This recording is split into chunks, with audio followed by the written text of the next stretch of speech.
The afternoon sun blazed over the courthouse steps as people hurried in and out, lost in their own worries. A white cop in his late 40s, with a stern face and tired eyes, stood near the entrance, scanning the crowd out of habit. His job was to keep things orderly, and he took it seriously. Then he noticed him, a tall black man in a crisp suit, walking with the quiet confidence of someone who belonged there. But something about him made the cop uneasy. Maybe it was the way he carried himself, too relaxed for a place filled with tension. Or maybe it was just the cop's own biases whispering in his ear. Without thinking, the cop stepped forward, blocking the man's path. "Hold up," he said, his voice firm. "Can I see some ID?" The man stopped, his expression unreadable. He didn't look nervous or angry, just patient, like he'd been here before. "Is there a problem, officer?" he asked calmly. The cop shifted on his feet. "Just routine. Courthouse security. Need to verify your business here." A few people nearby slowed down, watching. The air felt heavier. The man reached into his pocket, slow and deliberate, pulling out a wallet. He handed over his ID without a word. The cop glanced at it, then did a double take. His stomach dropped. This wasn't just any visitor. This was the new judge. And the cop had just stopped him for no good reason. The cop's fingers tightened around the ID. His throat went dry. The name on the card matched the one he'd seen in the courthouse memo, the new judge appointed to the district. A beat of silence passed. The judge didn't move, didn't speak. His dark eyes held the cop's gaze, steady and unflinching. The cop swallowed hard. His mind raced for an excuse, a way to smooth this over. "I didn't recognize you, sir," he muttered, handing the ID back. His voice was quieter now, less sure. The judge took his ID, slipping it back into his pocket. He didn't smile, but his tone was measured. "You know, officer, not everyone who looks like me needs to be stopped." The words hung in the air. The cop felt heat crawl up his neck. He wanted to argue, to say it was just procedure, but the truth was, he had made a snap judgment. And now, standing there under the judge's quiet scrutiny, he couldn't lie to himself. A few people nearby had stopped to watch. A woman with a file folder clutched to her chest. An older man in a suit, eyebrows raised. The weight of their stares made the cop's pulse quicken. Then, just when he expected the judge to walk away, maybe even report him, something unexpected happened. The judge tilted his head slightly. "You've been on the force a long time, haven't you?" The cop blinked. 22 years. The judge nodded, like that made sense. "Then you've seen a lot. Good and bad." He paused. "Tell me, do you really think I was a threat?" The question wasn't an accusation. It was something else. A challenge, maybe. But not a cruel one. The cop opened his mouth, then closed it. He could have given the easy answer, "Just doing my job," but something stopped him. Maybe it was the way the judge was looking at him. Like he was waiting for honesty, not a script. Before he could answer, the judge checked his watch. "I have a hearing in 10 minutes. But if you're free later, I'd like to talk." The cop stared at him. "Talk?" The judge's expression was unreadable again. "Yeah. Talk." Then he walked past him, heading up the courthouse steps without another word. The cop watched him go, his mind spinning. What just happened? Was this a setup? A way to get him in deeper trouble? Or something else? He didn't know. But one thing was certain, this wasn't over. The courthouse steps emptied as people moved inside, but the cop remained frozen in place. His radio crackled with distant chatter, snapping him back to reality. He adjusted his belt, took a deep breath, and continued his patrol, but his mind wasn't on the job anymore. "If you're free later, I'd like to talk." The judge's words replayed in his head. Was it a threat? A trap? Or something he wasn't expecting? Inside the courthouse, whispers had already started. The woman with the file folder leaned toward a clerk. Did you see that? The new judge just got stopped for no reason. The clerk shook her head. Happens all the time. But this time, it backfired. Meanwhile, the cop paced near the security checkpoint, stealing glances at the courtroom doors. He'd been on this job for over 2 decades, had prided himself on being fair. But today, his instincts had betrayed him. And worse, everyone saw it. You gotta trust your gut out there, his old partner had told him, clapping him on the shoulder. Most of the time, if something feels off, it is. Back then, it had made sense. But now, standing in the courthouse with the weight of his mistake pressing down, he wondered, how many times had his gut been wrong? The cop hesitated outside the door, his knuckles hovering just above the wood. He could still walk away. Pretend this never happened. But something made him knock. The judge's voice came from inside. Come in. The room was quiet, lined with law books and soft afternoon light. The judge sat behind his desk, glasses perched on his nose as he reviewed a file. He looked up, studying the cop for a long moment before speaking. You showed up. The cop cleared his throat. You asked me to. A faint smile touched the judge's lips. I wasn't sure you would. He closed the file and leaned back. Sit down, officer. Let's talk. The cop sat, his back straight, hands resting on his knees. He braced himself for a lecture, for a reprimand, but the judge surprised him again. Tell me why you stopped me today. No anger. No judgment. Just a simple question. The cop opened his mouth, then stopped. The excuses lined up in his head: procedure, security, just doing my job, but none of them felt true anymore. So, for the first time in a long time, he told the truth. I don't know. The judge nodded slowly, as if he'd expected that answer. That, he said, is a start. The hum of the courthouse air conditioning filled the silence between them. The cop rubbed his palms against his pants, suddenly aware of how much he was sweating. He'd sat across from plenty of judges before, but never like this. The judge removed his glasses and set them on the desk. You said you don't know why you stopped me, he began. But I think you do.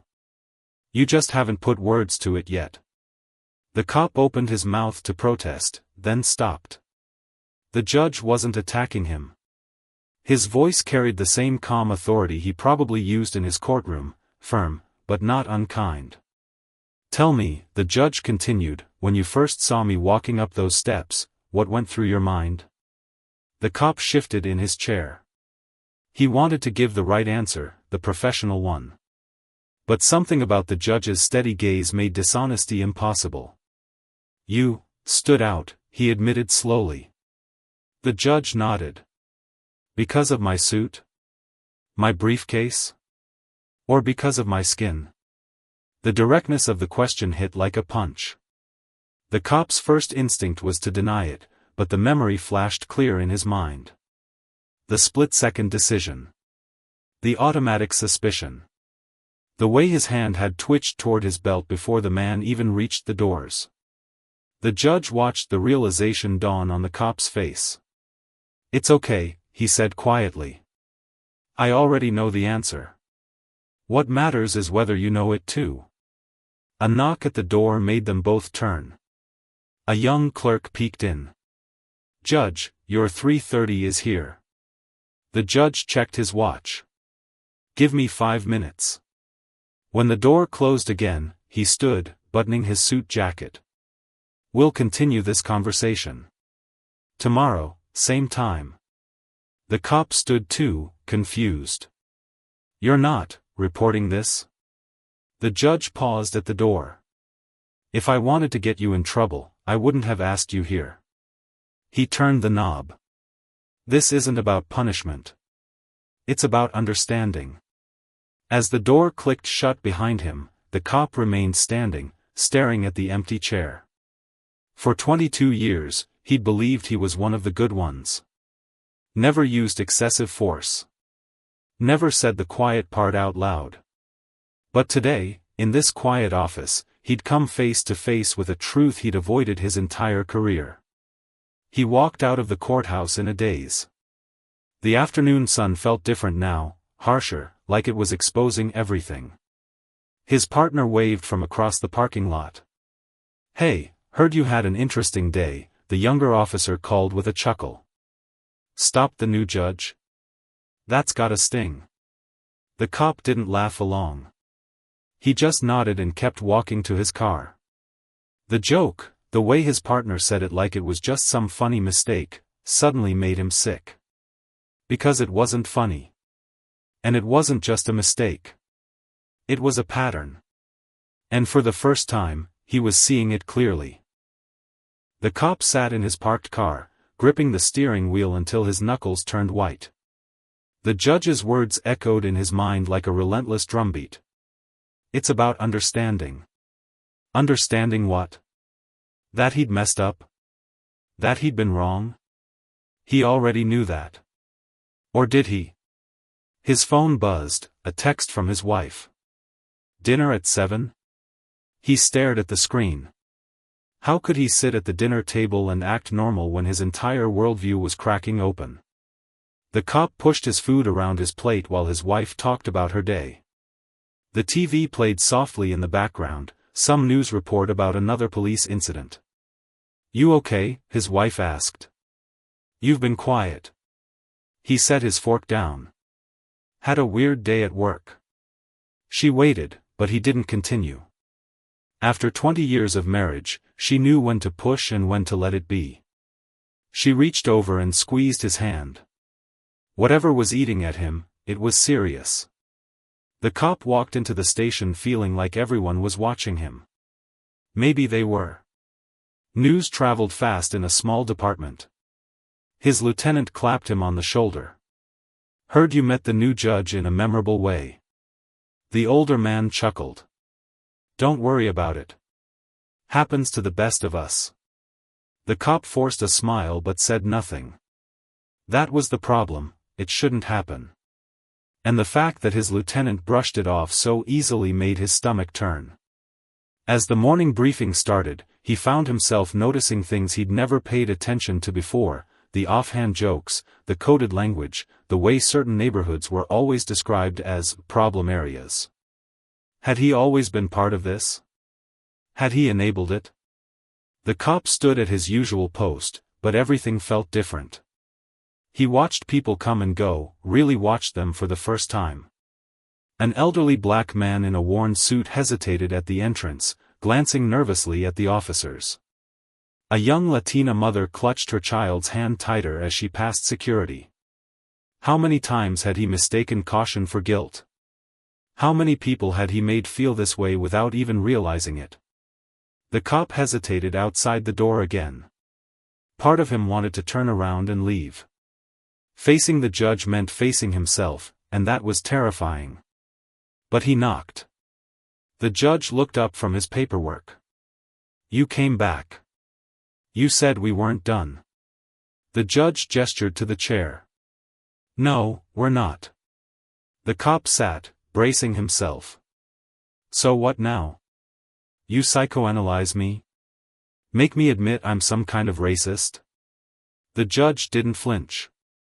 "Is that what you think this is?" "I don't know what this is." The cop's voice cracked. "All I know is I can't stop thinking about yesterday. About every damn decision I've ever made on the job." The judge leaned forward. "Good. Good. That means you're paying attention." The judge folded his hands. "So tell me, what have you realized?" The cop's breath came heavy. The words spilled out before he could stop them. "That maybe I wasn't who I thought I was." The room fell silent. Somewhere in the courthouse, a clock chimed. The judge nodded slowly. "Then who are you now?" The judge's question hung in the air like smoke. "Then who are you now?" The cop opened his mouth, but no words came. For 22 years, his identity had been wrapped up in the badge. The uniform. The unspoken brotherhood. Now, sitting across from this man he'd wronged, he felt untethered, like a boat cut loose from its mooring. A loud knock shattered the moment. The door opened before either could respond. A young officer, barely out of the academy, stood frozen in the doorway, eyes darting between the cop and the judge. Sergeant, they need you downstairs. Now." The cop recognized the look on the rookie's face. Trouble. Big trouble. First floor, courthouse lobby. A crowd had gathered near security. The cop pushed through, his pulse pounding in his ears. Two of his colleagues had a handcuffed teenager pinned against the wall, a black kid, no older than 16, his face pressed to the concrete. One officer had a knee in the kid's back. "Stop resisting," the older cop barked, though the kid wasn't moving. The cop from our story froze. He'd seen this scene 100 times before. Always the same script. Always the same ending. But today, for the first time, he saw it differently. "Johnson," he snapped at the senior officer. "What the hell are you doing?" Johnson looked up, surprised. "Found this one lurking near the judge's chambers. No ID. Wouldn't answer questions." The kid whimpered. "I was waiting for my mom. She works in the cafeteria." The cop's stomach twisted. Without thinking, he moved forward. "Let him up. Now." Johnson's face darkened. "Since when do you?"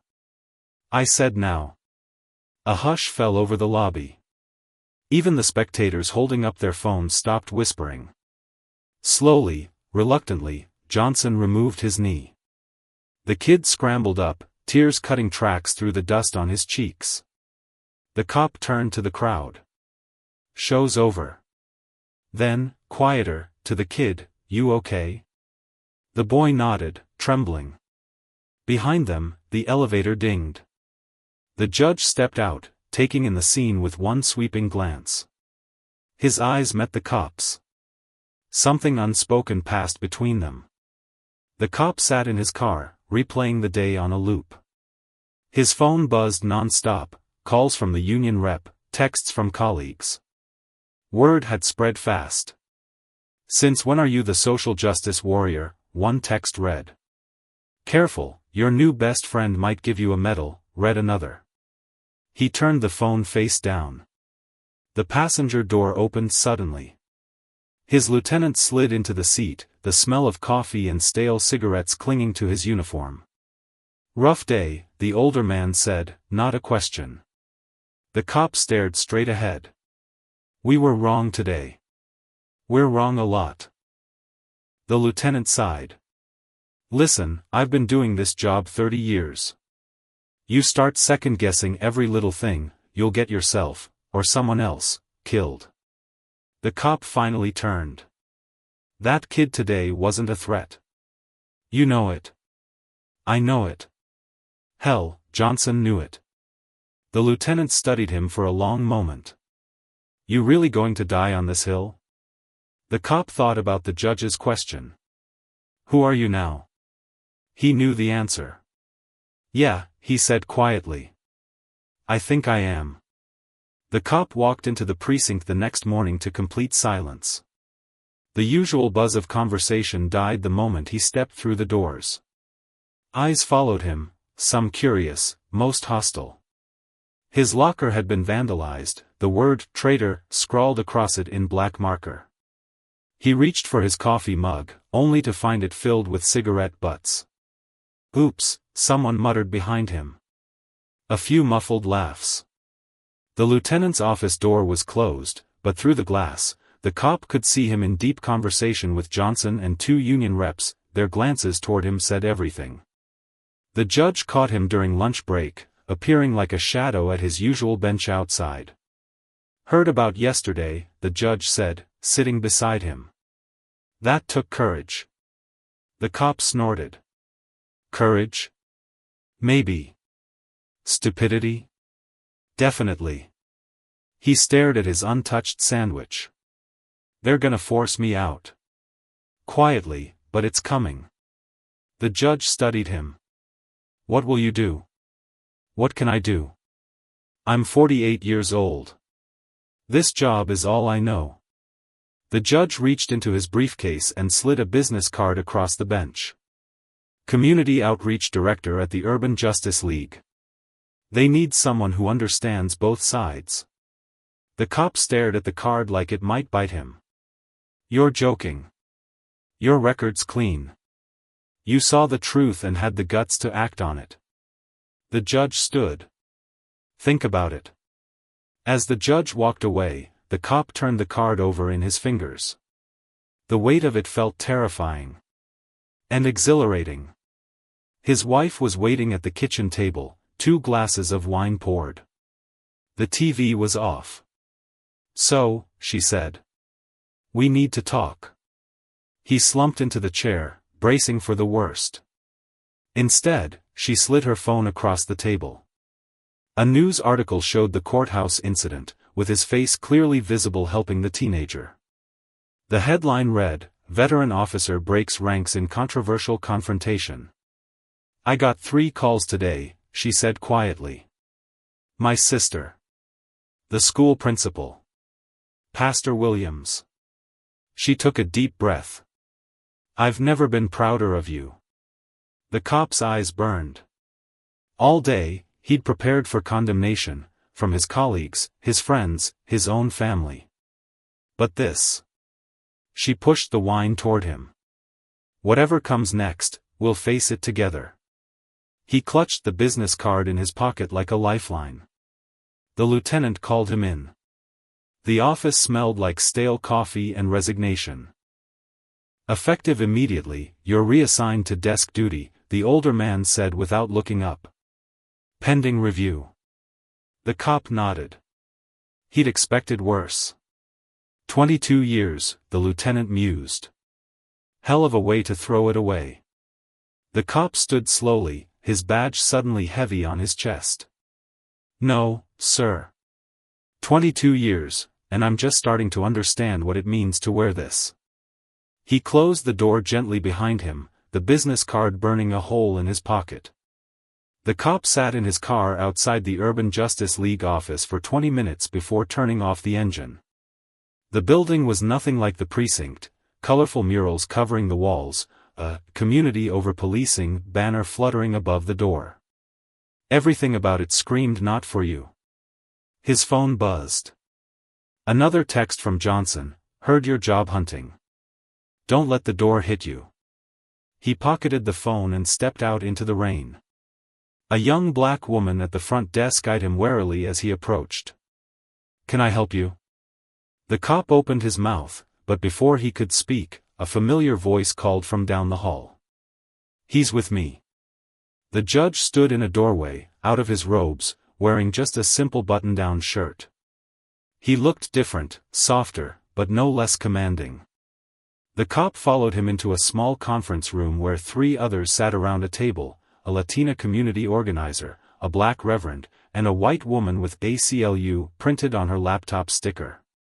They all stopped talking when he entered. This the cop? The reverend asked, not unkindly. The judge nodded. This is the one.